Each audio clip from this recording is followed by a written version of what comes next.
পবিত্র বিসর্জন ঘাট আর তার পাশেই আবর্জনার স্তূপ। ধর্মীয় অনুভূতির সঙ্গে জড়িত জায়গায় এমন অবস্থায় খুবই ফুঁসছে উদারবন্দির মানুষ। ধর্মীয় স্থানের সম্মানকেও কি উপেক্ষা করা হচ্ছে? বিসর্জন ঘাটের পাশেই আবর্জনা স্তূপ ঘিরে প্রশ্ন তুলছেন উদারবন্দের স্থানীয়রা।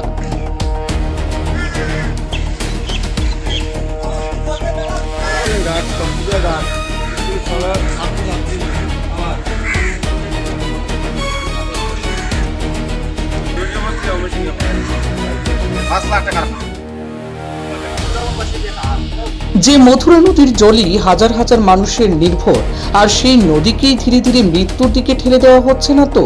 প্রশ্ন তুলছেন ক্ষুব্ধ স্থানীয় উদারবন্দের জনতারা। যখন আবর্জনা বোঝাই গাড়ি সেখানে বর্জ্য পদার্থ ফেলতে আসে, ঠিক তখনই ফেটে পড়ে জনরোষ। স্থানীয়রা সরাসরি বাধা দেন সেই গাড়িকে।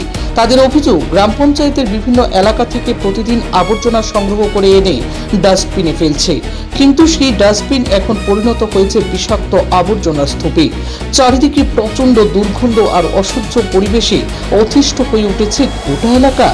তাদের আরো অভিযোগ, যেখানে বিসর্জন ঘাট ও তার আশপাশ পরিষ্কার পরিচ্ছন্ন থাকার কথা, সেখানেই উল্টো পুরাণ ভাবে বর্জ্য পদার্থ ফেলে পরিবেশকে দূষণ করা হচ্ছে না তো? সবচেয়ে উদ্বেগজনক অভিযোগ, এই আবর্জনা সরাসরি গিয়ে পড়ছে মথুরা নদীতে, যে নদীর জলই বৃহত্তর উদারবন্দের মানুষের একমাত্র ভরসা। স্থানীয়দের দাবি, ডাস্টবিন নির্মাণের শুরু থেকেই তারা আপত্তি জানিয়ে আসছেন, কিন্তু সেই আপত্তিকে উপেক্ষা করেই গড়ে তোলা হয়েছে এই অপরিকল্পিত ব্যবস্থা। তাদের হুঙ্কার, যদি 10 দিনের মধ্যে এর বিহিত ব্যবস্থা না নেওয়া হয় তাহলে বৃহত্তর গণ আন্দোলনের দিকে ধাবিত হতে বাধ্য হবেন তারা।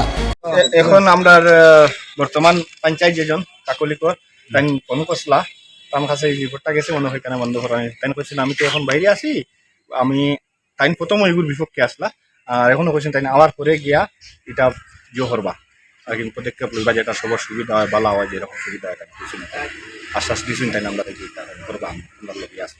আচ্ছা, এখন কি জাবরাটা ফালাইতে দিবা না? না, আমরা আলি যাব না। আজকে ত্রিপুরা বন্ধ, টোটালি বন্ধ জাবরা ফালানি। আজকে তুই আর জাবরা ফালানি যাব না। এটা এখন দেখুন যে বানাইছে হে দেখো কই বলে তো কই না, যেহেতু আমরা অলরেডি নাইও করতে আগে 200 জনের সাইন আছে যে না এখানে জাবরা ফালানি টোটালি হইতো না, আর ওইতোই না জাবরা ফালানি।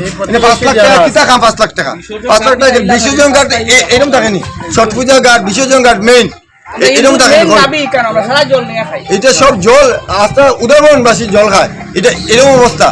এটা জোর জবরদস্তি বানানো হয়েছে, যে বানাইছে জোর জবরদস্তি বানাইছে, টাকা লুটবার লেগে বানাইছে। আমি কইলাম 5 লাখ টাকা কিতা কাম করছে, 5 লাখ টাকা আমার দেখেন যে বানাইছে টাকা লুটছে, এর লেগে বানানো হয়েছে। ওটা আমরা এটা টোটালি এটা পরিষ্কার করে দিত 10 দিনের ভিতরে, তাহলে বৃহত্তর আন্দোলন করবো। 10 দিনের ভিতরে না ঠিক করে দিল।